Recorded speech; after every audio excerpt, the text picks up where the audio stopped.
hat die Alba Triki nur entführt? Wollen Cindy und Clara von der Lilifee wissen. Doch die kleine Prinzessin zuckt mit den Schultern. «Ich habe keine Ahnung», sagt sie. «Ich werde die Alba morgen am Morgen besuchen.» Die alte Turmuhr im Feenschloss hat Mitternacht geschlagen, wo die Lilifee, die Clara und Cindy von einem jaulenden Gesang geweckt werden. «Du bist schuld, dass ich nicht schlafen kann.»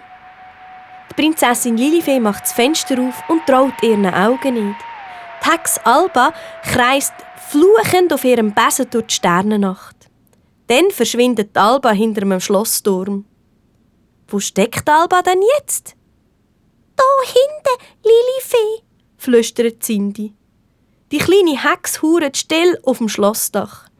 Sie sieht sehr traurig aus und die Lilifee bekommt plötzlich Mitleid.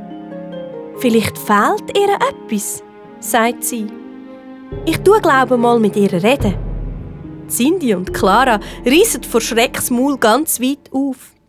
«Sei aber vorsichtig, vielleicht ist es ein Falle», warnet sie die Prinzessin. Aber die Lilifee klettert entschlossen aus dem Fenster und fliegt zu der Alba auf. Sanft berührt sie ihren Arm. «Lass das», faucht die kleine Hex. «Du hast mir das Bambi gestohlen.» «Gestohlen? Ich habe es befreit, nachdem es du entführt hast.» «Richtig, weil ich die roten Haare von seinem Rücken für meinen Zaubertrank brauche», antwortet Alba jetzt mit matter Stimme. «Und für was brauchst du den Zaubertrank?» fragt die Prinzessin Lilifee. «Damit ich nach 10 Jahren endlich wieder mal schlafen kann.»